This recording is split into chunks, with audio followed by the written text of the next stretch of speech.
শেখ হাসিনার বিরুদ্ধে বাংলাদেশে বিভিন্ন থানায় আদালতে হত্যা মামলা দায়ের হয়েছে। আমি আহ্বান জানাতে চাই, খুনি হাসিনাকে ধরে এনে বিচারের কাঠগড়ায় দাঁড় করাতে হবে।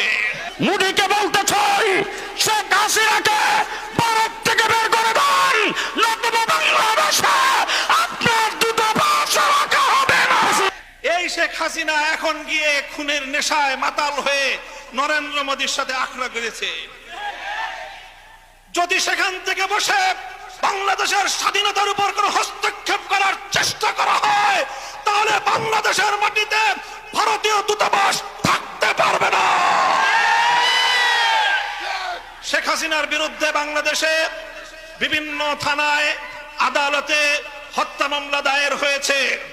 আমি আহ্বান জানাতে চাই, খুনি হাসিনাকে ধরে এনে বিচারের কাঠগড়ায় দাঁড় করাতে হবে।